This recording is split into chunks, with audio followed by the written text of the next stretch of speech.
This is 6-6. This is Valley of Death Radio, and I am on the air with Nim Vind. If you don't know them, they are a Canadian horror punk band. It's a two-piece band, and you guys have fill-in musical guests, correct? There's yourself and I forget the other dude's name.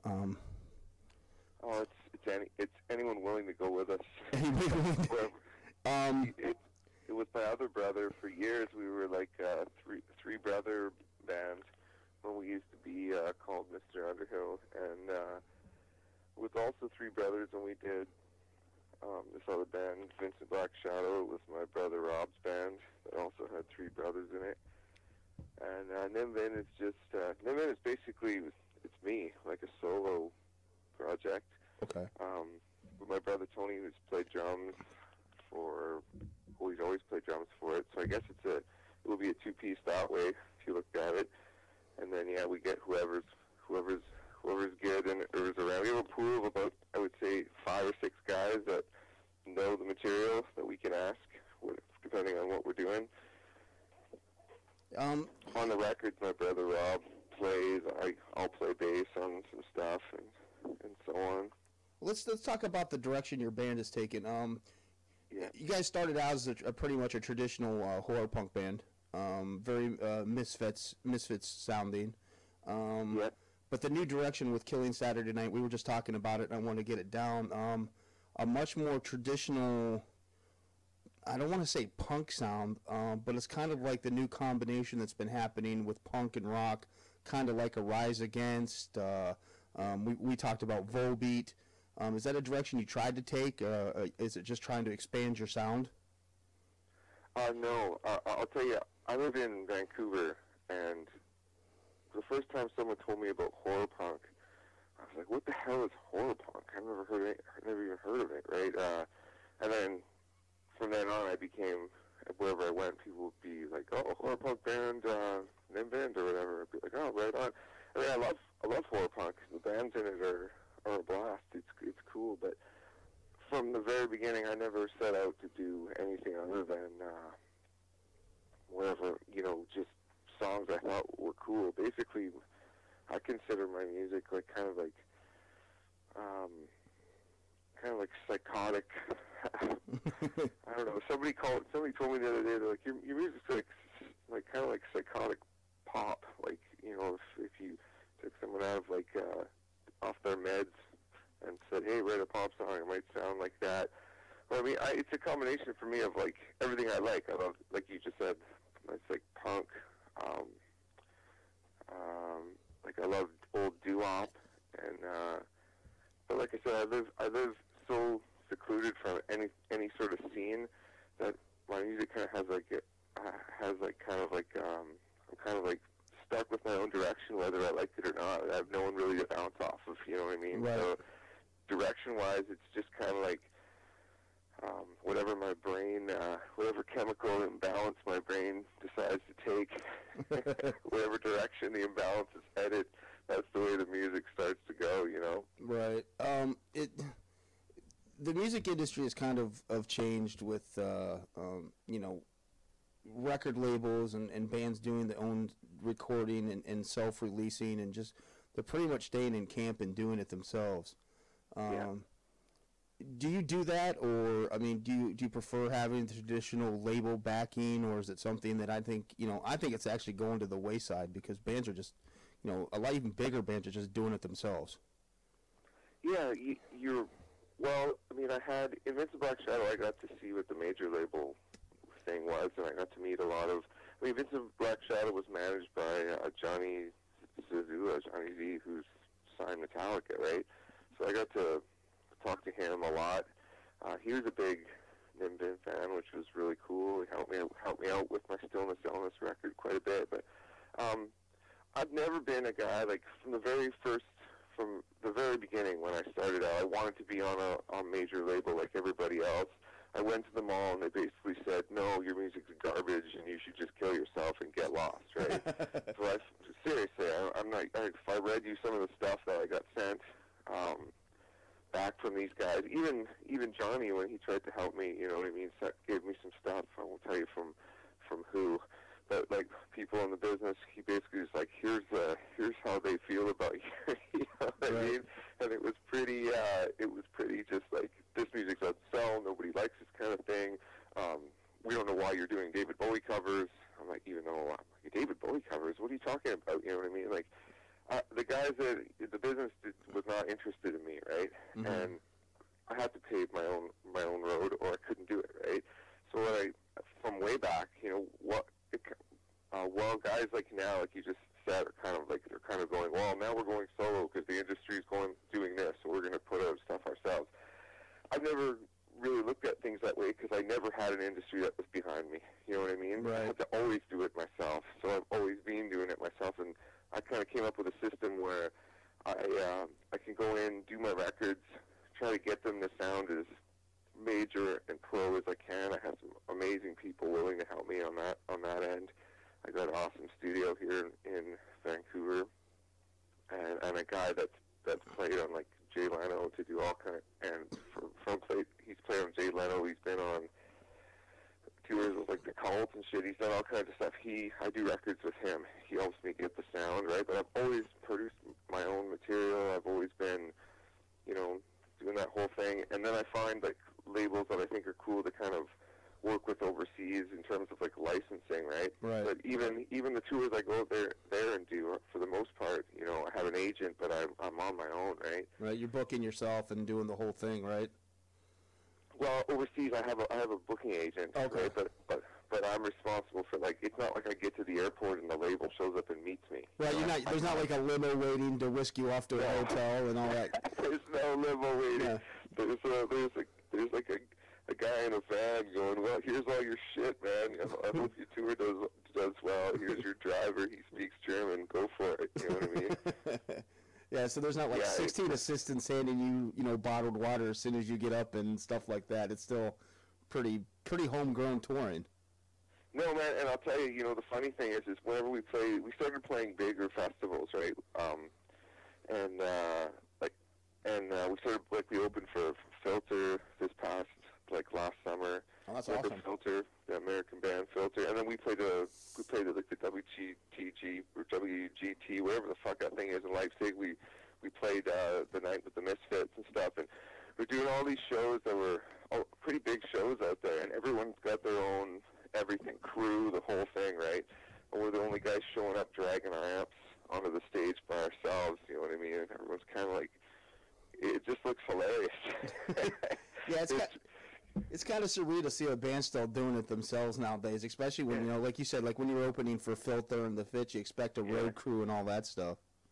Well, yeah, we would get there, right, and they'd be like, okay, so get your sound guy, you know, tell your sound guy here's the channels he has open, you know, after they're finished their sound check and the whole thing. Like when you first get there, they're basically trying to meet your crew, right? Right. And it's like, look, we've got one guy. He's setting up our merch right now, and then we've got us. You know what I mean? Yeah. And it's cool. I actually have always been really proud of that because I look at it as every time I'm on those stages, you know what I mean? It's not like someone went, you know, this is a campaign where we've spent X amount of dollars, you know, to do this, that, whatever. This is me just kind of, I look at it as I'm almost like a rock and roll kind of pirate, you know what I mean? Right. I have to, like, pillage my way onto fucking getting the show, you know what I mean? I showed with my brother who looks like He-Man, right? And just bully our way on the thing. Yeah. You know, that's awesome, man. You know, here's the thing. For me, traditional rock and roll, just you know, traditional hard rock isn't alive anymore. I mean, we got the soccer mom bands like, you know, the fucking Nickelbacks and the Theories of the Deadmans and shit I hate. Yeah.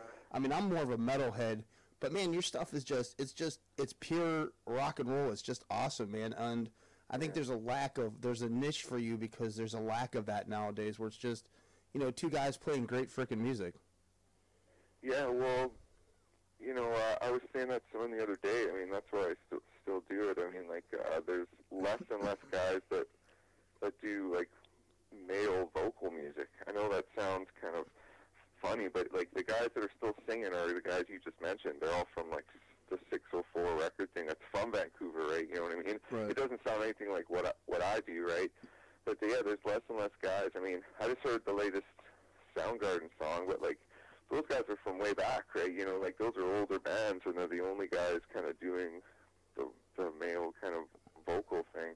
I mean, I just heard the latest that Devil's Angels thing, that latest Danzig song. That's like the first time I've heard somebody singing in a while, right? You know what I mean? Yeah, that actually, yeah. I mean, the metal's gone to, you know, there's so many cores and grind cores and hate cores and all. There's all kinds of stuff, you know, and you know, traditional male vocals, like you said, are all the older bands, the Soundgardens, the Metallicas, the Danzigs, you know. So it's kind of refreshing to see somebody young like you actually going back old school and doing it right.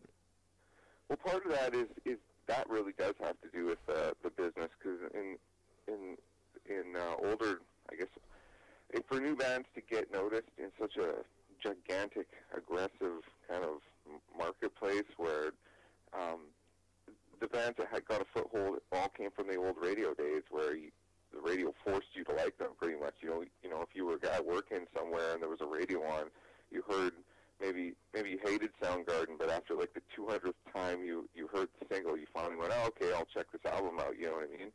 So all those guys like Metallica, you know, even Danzig, whoever it is, you know, Soundgarden, blah blah blah, all the guys from those days where they made their name on the old system, they're bigger than ever, right? Because you don't have to take a risk buying their record anymore. Someone will tell you, oh, I've loved Soundgarden for years, so you can go look it up online, steal their whole catalog, go, actually, some of this isn't bad, and they'll go see their concert, right? But for a new band, you know, you gotta fucking claw your way somehow into existence, you know what I mean? I don't even know how, I don't even really know how you do it anymore. I've given up trying to even think about it. I just try to I think the only thing you really can do is have really strong material that's recorded well, and that's, you know, hope that people recognize it amongst a sea of garbage, you know what I mean? Now, there's been bands that I find an almost element, and you can argue with me, there's almost a doo-wop quality to Killing Saturday Night. You know what I mean? Going back to that traditional 50s sound. Some bands have tried it and they forced it, like the Misfits have tried it. It always seems like forced. The only one that I can think of that did it well, Weezer did it, you know, in their Buddy Holly song. They did it well. Old Weezer, I love old Weezer, yeah. So when I hear a band like you that goes back or even your own solo project goes back and that you can hear that doo-wop, that you know, classic drive-in on a, you know, Saturday night vibe, and it's done well, I really appreciate that. Well, hopefully you like our new album then, because I have some of that on it that and I didn't just do kind of, it's not sort of, I have a new album that I've been working on forever, where I'm really trying to, it's like 10 different songs of like 10 different kind of styles, and I really just tried to really go the distance on every one. Like if it's doo-wop, it's really doo-wop. If it's like fast kind of punk, it's really fast. Right. Like there's no, but yeah, I mean, I grew up with my mom playing. My mom was a massive doo-wop fan, so everything I heard when I was a kid was always, I thought that was like kids' music. I grew up with like the Beatles and doo-wop, right? So, you know, when I got older, I revisited it all. I mean, in high school, I played in a death metal band, right? And so it was bizarre because I would be listening. I listened to two different things. I listened to like death metal, like you know, Unleashed, and then I would listen to like you know, whatever, you know, oldies radio. You know what I mean? Right. Like Bobby Darin and all that, right? So it was weird. Like I had this weird kind of. So when I started doing music, like it's basically that. It's like kind of like a combination of everything crashing into each other. Like that's kind of how my brain works. In a way, music's kind of therapy for me. You know, I mean, I try to write weird songs because that's kind of how I get it out of my system. You know what I mean? So I don't even know what to expect with my material sometimes. Well, stuff will just come out. I'm an eclectic music fan. As a matter of fact, last night we were out with my old lady, and I've never actually sat down and listened to Fleetwood Mac. But But I'm one of those people that, like, I'm a huge fan of old Him. I don't know if you know who Him is. Yeah, I know who Him is. I haven't really heard him very much, but I know who he is. Yeah. The 69 Eyes, they're another, like, you know, European band that probably nobody's ever heard of. But I mean, yeah, I've met those guys. Yeah. There's something about their music. Now, I'm a metalhead, like you said, man. I mean, I'm into the death scene, and I love traditional metal. But sometimes I like to just sit back and listen to these eclectic bands. And when somebody played me your song, I'm like, dude, I play it like once a day. I watch the video on YouTube at least once a day. Awesome. Do you guys, is making videos or something a necessity still? Or did you find it's just easier to do it for you to get your name out there? It's just another media? I don't know. I mean, like, I think a video, if it kind of applies to you, helps you. I mean, we had made some bigger budget videos in Vincent Black Shadow, and I kind of, like, learned from that. You know, I kind of realized, like, of all the stuff they spent all this money from, like, we did this one video where they flooded a whole warehouse, right? Right. And you were standing in, like, water up to, like, close to your, maybe just above your ankles. The whole set was flooded, and all this money they spent flooding this set, and it just to do this giant water scene. You know what I mean? Most of our budget's going to, like, the guy who's shooting, and then flooding the place, right? So I started realizing, well, fuck, if I have a guy who's, like, a decent editor, you know what I mean? Like, most of the time people just want to see a hi-fi, like, view of you, and if you are an interesting person, then I think a video really does help you. So that's what I tried to do on Killing Saturday Night. I just wanted people to be like, this is what the guy looks like. So if they come to see a show, they can put a name to a face. Or if they're listening to it, I also wanted it so that you could put you could kind of imagine, okay, this is what the guy singing it looks like. Because I think that is important for people. Videos about, like, some of these other videos where they're trying to tell this story and it's this really in-depth, sad thing, or, you know, I think that's a giant waste of money, you know what I mean? Yeah, I think a great video, and you see a lot of that's happening now. People just want to see the rap guys, I think, got it right. People want to see who you are and what you look like and whether or not they're listening to,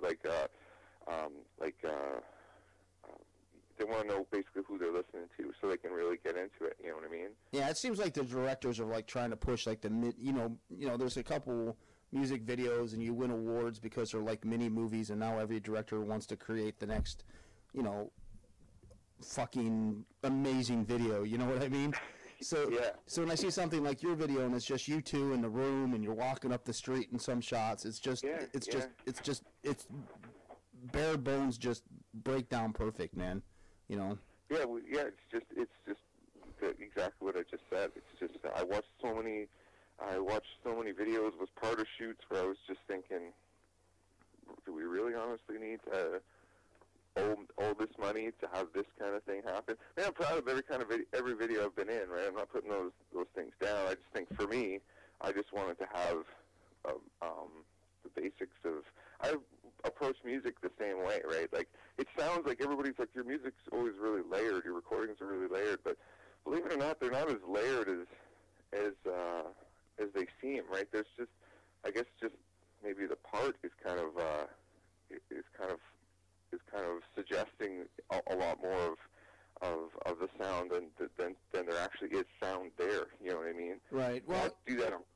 Sorry. No, you're okay. So, like I get where you're coming from with the production thing. I mean, you listen to some music when it's recorded now, and you hear like 5 or 6 guitars playing at one time, and you know there's only one guitar player in the fucking band. How do you pull that off live? I can hear.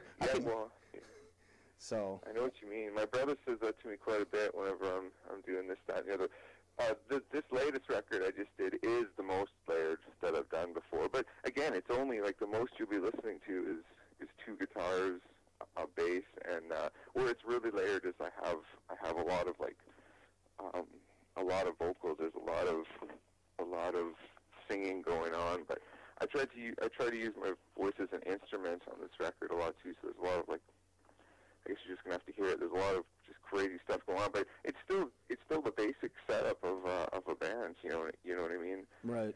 And I approach everything the same way. If I'm gonna make a video, I don't want this huge, complex story. I just want people to go, here's the mood of the song. Here's the guy singing it, so you can put a name to a face if you like the song. And oftentimes when you do it that way, you capture a lot more of what you're looking for. When things get, I find when things get too ridiculously complex, it gets annoying. And in the marketplace now, where you go onto YouTube, there's a billion videos to choose from. I think people just want to, a lot of times when they're going and surfing around, they just want to fucking see who it is they're listening to. They're like, I like this song, I want to see who this band is. You know what I mean? Right. Well, we're a station like we deal mostly with like unknown and unsigned bands. Yeah. And bands will go like, they'll ask like, what do you think of our music? And I'm a big fan of simplistic, man. First off, even if it's a metal song, there's got to be some kind of harmonic melody. You know what I mean? You can pull that off with metal. There's got to be a root there, and I think bands forget that. It's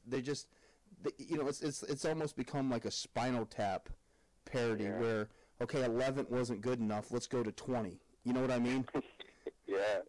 Well, albums suffered from that for the last decade. I think everyone's trying to get, you've heard the loudness wars. Everybody's trying to make a louder and louder record. You know what I mean? Right. And what happens is the louder you make the recording, you can't turn an album up, right? The latest album I just did is not as, it's slightly less volume to it than Stillness, because we wanted it so when you turn it up, it fills the room. It's not the reverse, right? Everyone was trying to get these pounding loud records, and I think it kind of goes back to like.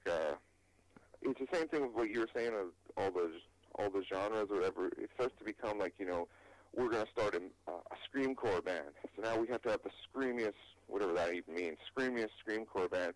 I don't come from that, and I've always found the best bands are the ones that start those whatever genre it is, because they didn't start off to start the genre. You know what I mean? They were just like doing something cool that became, everyone liked it so much they had to put a name. They had to put like kind of a thing to it. Well, what is it?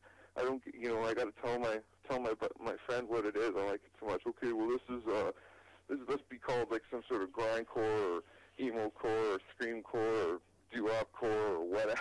Whatever. Yeah.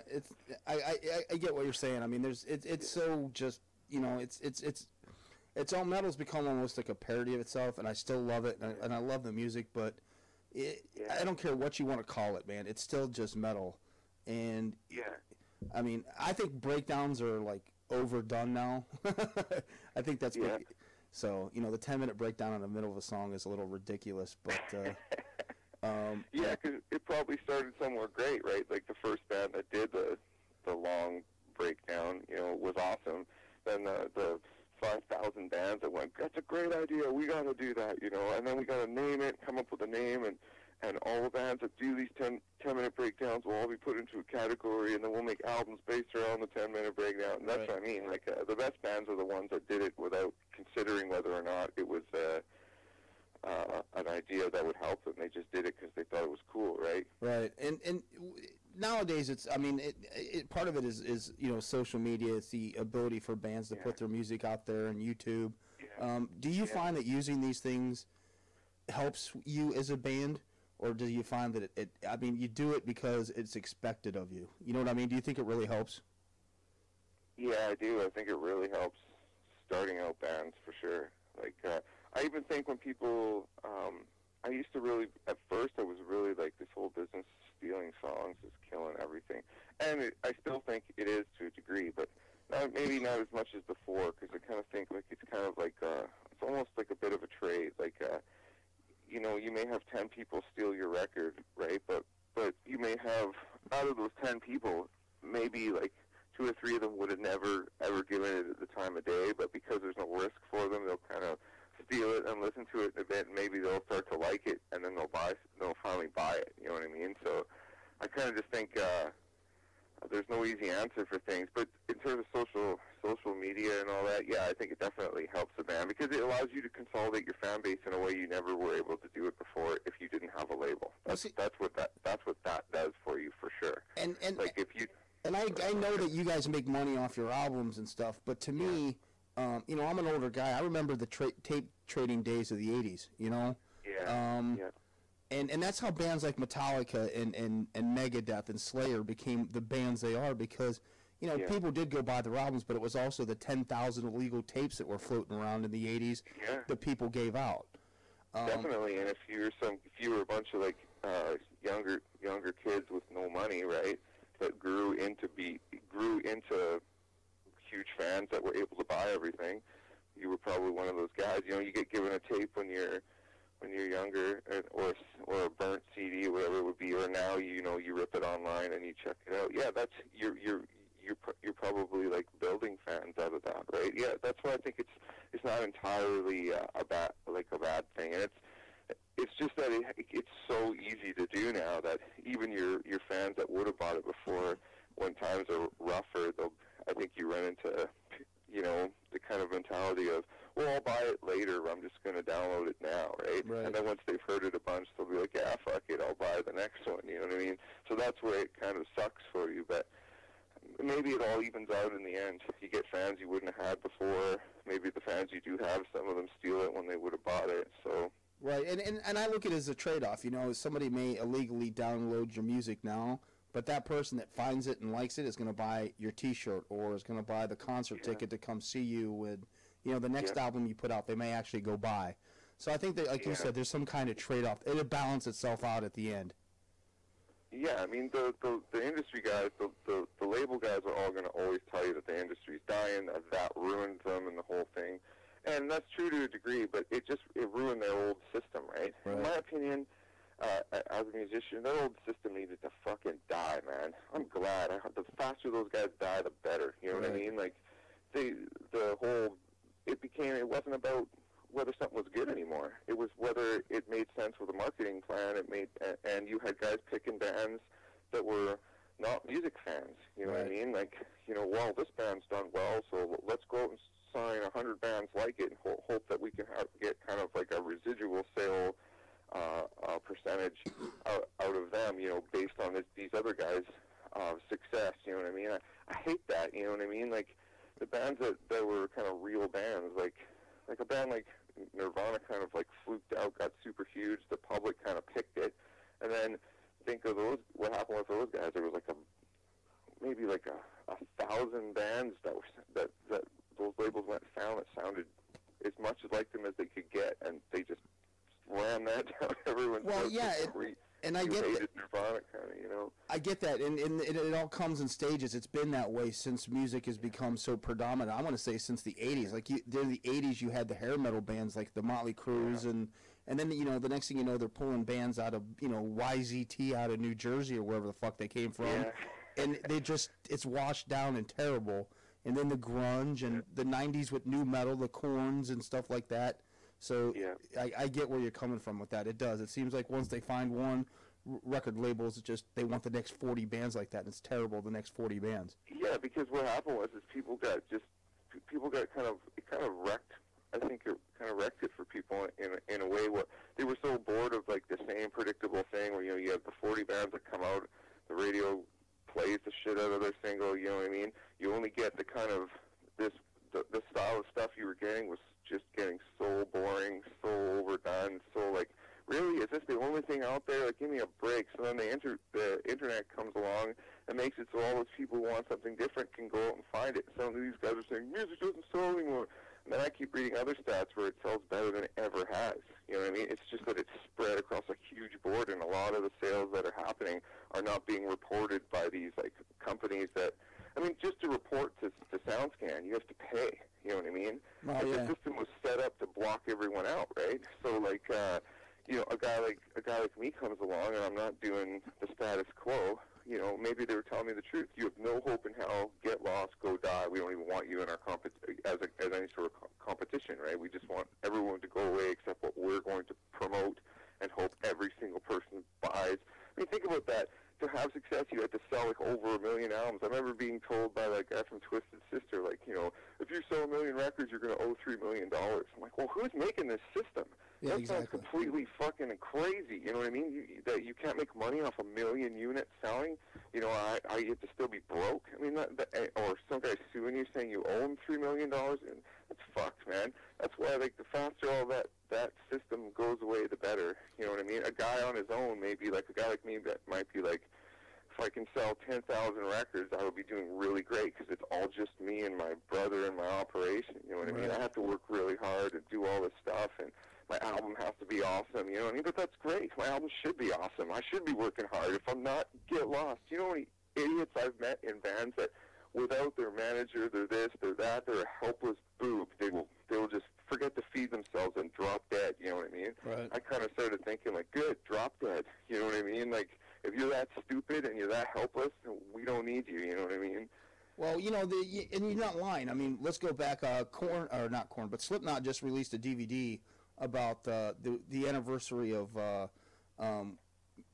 the Iowa CD, and they talk about their debut CD.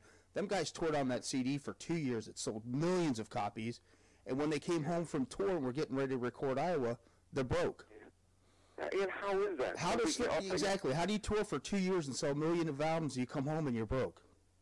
Well, it's creative accounting is what it is. It's the guy saying, well, when you went into this studio and recorded for 2 months, you know, maybe they have the label has a relationship with the studio where they may even get it for like next to nothing, but you're getting billed at the studio rate. You know what I mean? Which really, if you were to look at that, that's a creative way of more profit going to them before you get paid, right? You know, all this stuff is money in theory on paper. Well, this cost us. You're not actually seeing. You have to go to court and get a forensic accountant to say, let's see that bill. We want to see the receipt of what was actually paid there. Then that's what these guys have to do. And you see, if you go look it up, you see it happening all the time. Musicians like Weird Al is suing. Who is it, EMI, whatever label he was on, he's suing them saying that they didn't, you know, that's what he's saying, right? Like, I want to see, I want the forensic accountants to find all the bill. I want to know where my money went, because I believe you owe me like $5 million or whatever, right? Right. That's what happened, right? So you have these guys like, I heard a guy from Tool saying that. On his third album, he's still making $500 a month or something like that. I was like, you know that thing's headed for a crash, you know, that kind of a system, right? So that's why when these guys, like I said, complain, oh, the music industry's in the toilet. Like, yeah, no, it's not. Look at a guy like Danzig. He seems to be playing bigger shows than ever, you know what I mean? Just based on the fact that he's still been doing it. You know, he had the major success, but he was still, like, kind of the indie wave, you know, going out and just hashing it out for years, right? Or Motorhead. I think those guys are real artists. You know what I mean? They're and to put it your way, people complain about them, and they may not be the same band they were 10, 15 years ago.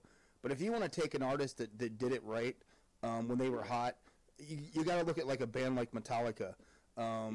They bought their management company, which is the smartest thing in the frickin' world. We'll just buy our own management company, and you know that way we don't have to pay anything for management. They buy controlling interest in the record label and build their own studio. So everything they do is profit. We'll listen to Lars Ulrich talk for 10 minutes. Everyone calls him like a big mouth. But the thing you get from him when he talks for a while is the guy's a smart businessman, right? And I think that's kind of what the new artists will have to be, right? You'll have to be like, you'll have to really be a guy that sits down with a small business plan. That's what you really got to do. You got to say, how am I going to make money in my life? You know what I mean? How am I going to afford to pay for my records? How much money do I realistically expect to see from my records? And what kind of a plan am I going to, and what kind of an expectation am I going to have when I put them onto the market, right? Like if you're one of these guys that's like, I'm going to make this song, and then I'm going to put it out there, and 1 million people are going to buy it, you know, chances are you're not being very realistic. You know, you gotta essentially be a small business. You gotta make a marketing plan. You gotta have realistic expectations, and you gotta take small steps to get to a big one. You don't just wake up and go from A to Z. If you do, you're really lucky, and then you better not screw it up. You know what I mean? Yeah, don't overspend because it might not be there 5 years from now. And like I said, we deal with a lot of unsigned bands and bands that are still playing in bars for door, and you know what I mean. They're working full-time jobs. You've had a mediocre of success. You've played some big festivals. You've done the touring, but I mean, you guys aren't like making gajillions of dollars. I mean, how do you find that balance to I can be a full-time musician and still kind of like survive? You know what I mean? There's ups and downs. Like I always tell everybody that asks me anything, I would say like if you're going to go into the arts, you should get a trade. That you should know a trade to go with it, because there will be times when the thing blows up in your face and you have nothing and you got to go back to work. You right. know what I mean? And you shouldn't feel bad about that either, right? That's not a failure. That's life. You know what I mean? Right. Everybody, they're always telling everybody right now, you're going to have 11 careers in your life, right? A guy who likes music is no different. And when you're in the arts, your chances of making money are like slim. Not to say that you can't. You know, I'm also not one of those guys that says, like, you know, I used to get told 1 million people, 1 in a million people make it. It's like, yeah, well, 1 in a million people have the motivation to make it. You know what I mean? Right. I don't know. Like, I don't do music, and I've never done it from the beginning to be like the next Lady Gaga or to make like millions. Oh God, I hope not. Please don't be the next Lady Gaga, dude. No. My dad, who was a musician, he just retired. He was a musician for 44 years of his life, right? Like, he was in the symphony, right? So, I mean, I was raised by a musician, and I love the idea of being a working musician. That's why I like bands like Motorhead or like all these bands that essentially are, even Danzig, they're like that. Those are like the top level of the blue-collar musicians. Like, there's a lot of bands that you probably none of us know about that, like, maybe tour just around their state, or they tour in their area, or maybe they don't tour at all. Maybe they just have like spotted fans all over the world, and they put out records for them, and they've got like an operation that works for them. You know, like, that's what I see kind of being for the next while anyway. The new kind of musician.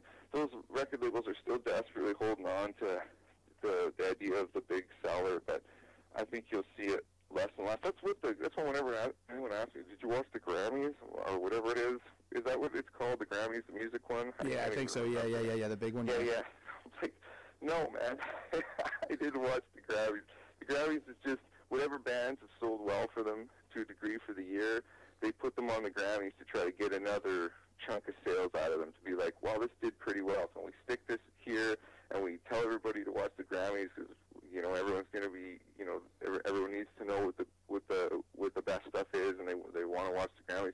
This will tell them, go out and buy this record. See Adele here winning all these awards. If you don't own her record, you don't know anything, or you're missing the boat. So now you should go buy this album right now. Even if you didn't like it, see all those awards she had in her hand, you better go get it. You know what I mean? Well, see, I don't need...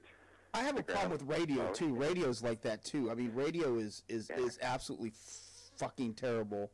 Yeah. And I thought, radio's going away to the dodo, man. No one gives a shit about the radio anymore. You can turn on internet radio. People can listen to your station you're doing, and yeah, I mean, there's thousands of internet radio stations. And I actually thought, you know, when satellite radio, XM and Sirius became big, I thought that was like they're gonna finally get it. But even they've turned fucking corporate, and it's just, you know, they're playing commercials now. And that was the whole point. It was commercial free. It was just music, and it was shit you never heard of before. But now it's just the same fucking 10 bands played on an hourly rotation. Well, a good friend of mine I've had for a lot of years. Our favorite thing to kind of do is to hang out and just watch random YouTube videos. You know what I mean?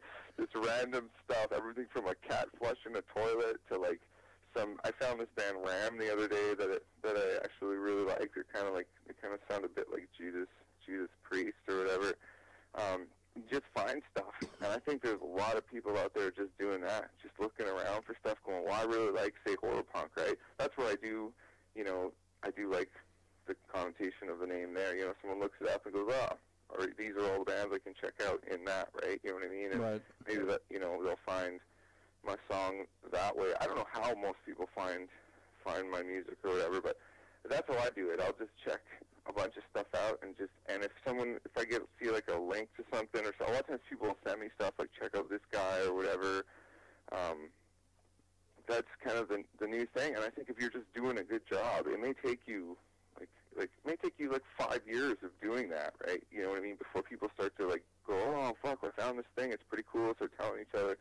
If it's good, that's what's the real merit about it. It's kind of really same thing with a song, right? If it really honestly is good, people will find out. It may take a while, but people will find it, right? You know what I mean? And that's how I approach my catalog. If I have 3 or 4 albums or whatever worth of stuff, it may take till I'm quit. You know, I mean, I might be like old and quit, and suddenly one day someone will go, have you ever heard this? And they'll go and get your whole catalog. You know what I mean? If it's good, it never loses its legitimacy. If it's momentary and it's just catering to whatever lame fad is out there right that second, then it's probably not going to have a lot of staying power to it. But anything that's good always has merit. That's my opinion of art, you know. Right. Well, dude, you know what? And I got one more question for you. I mean, and we're not big in the United States, but like in Europe and Asia, we're like huge. Our station is, and I know you talk about touring Europe. Yeah, I love Europe. Europe's the shit. Yeah. Is there just a need for music over there because they don't have I don't want to. They don't have the things we have, but they do. But I mean, like they don't have traditional radio like we do. You know what I mean? Or they don't have, It seems like they have to go to the internet to find their stuff. Does it just make it an easier market for you to get into over there versus trying to get into the U.S. because it's such a pain in the balls? Well, it's like you can just go by like the size of it. Europe is smaller, right? So it's way easier. A lot of people will be like, how come you only play Germany and stuff like that? Well, for one, it's just like whatever it is, it's easier. It's smaller. It's just a grassroots movement, man. Yeah. You can play wherever one day, drive an hour, and you're at your next city, right? You know what I mean?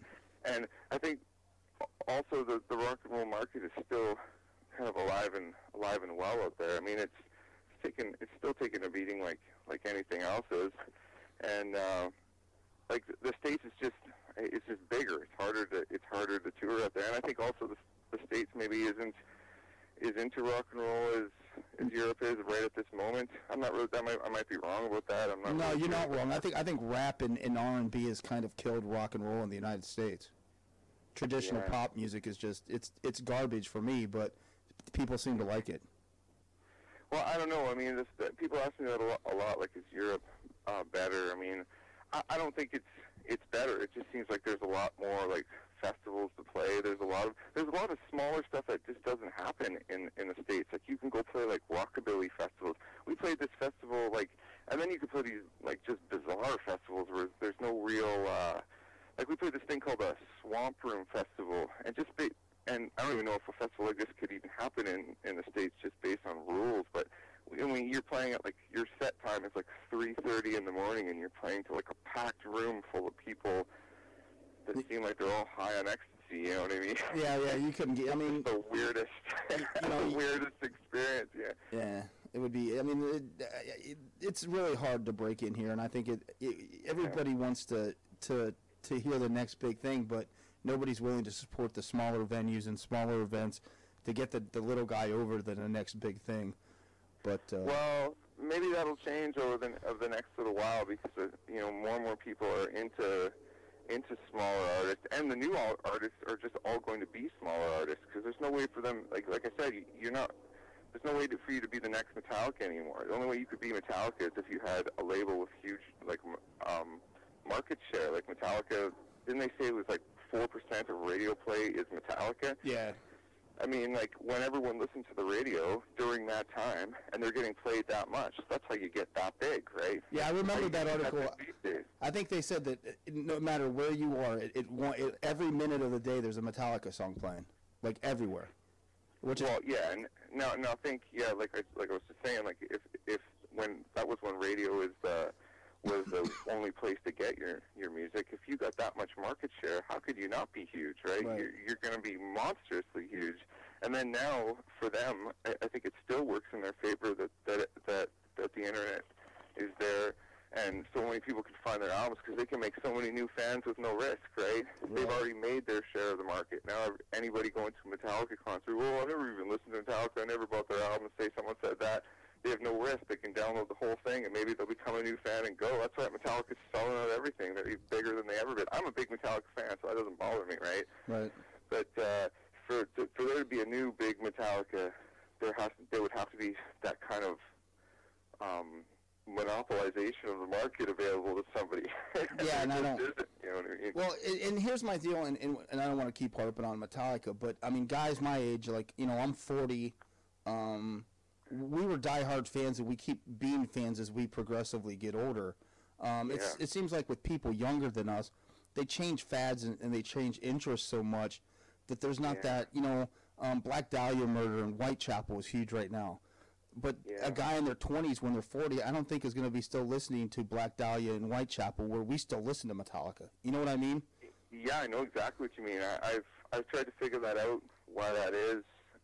I don't know whether it's just because, I don't know. I mean, maybe it's because, maybe that's where the paying for something actually, that's when it does matter. I mean, maybe it's because, you had to pay for that album, you had to live with that record, with that album. You just couldn't go to the internet and go, well, I just bought this and this sucks, so now I'm going to go download the entire catalog of Judas Priest and see if it's better. You know what I mean?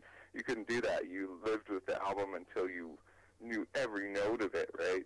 And then when you say you had a party, you only had so many tapes you could put in the tape player. You couldn't just go because now you can say you're at a party. If someone has a credit card, you can go on iTunes and buy whatever album you're missing for your party, or even if you don't have that, you can go on to whatever. You can go to Pandora or Slacker Radio or whatever, yeah. And just steal whatever you need if you want. So there's not that attachment that way. People are not forced to live with it anymore. Right.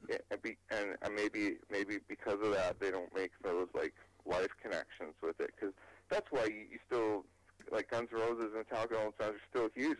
Parts of people's lives are connected to some of those songs, right? Right. Maybe it's not so like that now, just because it's more like maybe your life. Maybe they'll look back and go, "Remember when I used to listen to Screamcore?" Yeah. It won't be the band of the Screamcore thing they like. They'll just go, "Maybe remember when I used to listen to that type of music?" Maybe it'll be like that. Yeah, but there'll be that 40-year-old that goes, I remember them. Let me go back and listen to them. Oh, my God, I can't believe I listened to them. Shit, what the hell was I thinking? Maybe. But you guys are all, I'm gonna post your YouTube video up here after I'm done with this video, man, and we play your song. Where can people find you, find your music? Is it available in record stores, or is it a specific location? It's available, you can get it on EMP. If you're in Europe, you can find it, I imagine, at any store. Both of the albums. Stone Stones has Soul Food distribution, which is a big distributor out there, so you can get it probably anywhere out there, or you can certainly get the store to order it. Or you can obviously go to iTunes, wherever you are, and get it. And you can go to Interpunk and get it. I'm trying to think of where else. Obviously Amazon, you can get it. Right. You can go to our own store. I always tell people, I hope more people start buying off band stores on the internet, because we have an awesome store, and we have an awesome group of people that work on it, and we can get it to you pretty fast. We're pretty involved in the whole thing, and you're dealing pretty much as directly with the band as you could possibly get, right? So you can get it right from us. A lot of stores, we have distribution in the States, but for example, in Vancouver, I don't even know where you'd go to buy a CD right now. Right. All the stores are closed. Yeah, you just go to Amazon. East Beach, you could order it there, but that just went completely out of business. I was asking someone the other day, if I wanted to buy a CD, where would I even go? And everyone's looking at me like, why would you want to buy a CD, man? Yeah, exactly. Why the fuck? Yeah. You know what? That's kind of funny. I even threw my MP3 player away the other day, because with my phone now, why bother? It's terrible, but it's the truth, man. I just don't. It's just another piece of electronics I don't need anymore when I got my phone. How do you listen on your phone? Do you have a program that plays any song you want to find, or do you? I have an Android, man, and I can download MP3s from them, and it's just. I hate to say it, but I don't know, man. I have Rhapsody on my phone. So that's another way to do it. So, it's becoming where my phone is if I lost it, I'd probably cry. Yeah, well, I think all that stuff's great as long as it doesn't. Somebody showed me some program the other day where you just type the person's name into it, and you can listen. You pay $20 a month, and you can listen to anyone's stuff. And I'm like, well, I don't know if I'm connected to that. How do I make any money out of that? And he's like, well, here's your song. I'm like, oh man, if that's the way it's going, then pretty much. Well, you know what? I know. I know your stuff's on Rhapsody because they have a deal with iTunes and Amazon. Actually, I think it's Amazon. They have a deal. So if it's on Amazon, it's on Rhapsody. So. Yeah. Okay. So that's how they get it.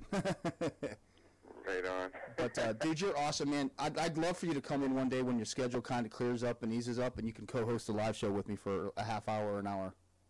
Cool, man. Where are you located? We're actually in Ohio, just outside of Pittsburgh. Actually, yeah, right. You told me that. Yeah, we're right on the border of Pennsylvania. We're probably like 20 minutes from Pittsburgh, so.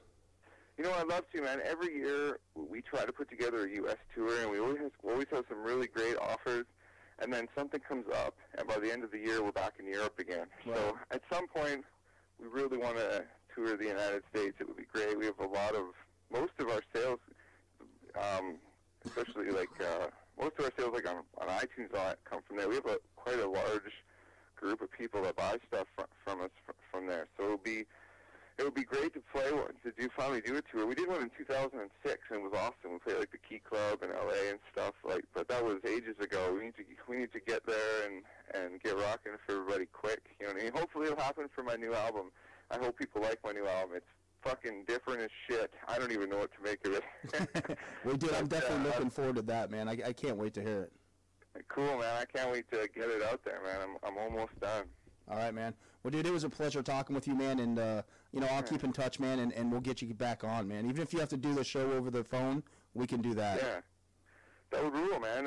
Hopefully we can make that happen. Thanks a lot for your time and for having me on. I had a good time. Good questions. Thanks, man. You're awesome, man. That's Nim Vind, man. Go check him out. We're going to post a video right now, and right now we're going to play Killing Saturday Night by Nim Vind, man. Check it out. Later. Take care, man. Have a good day. Bye. Peace.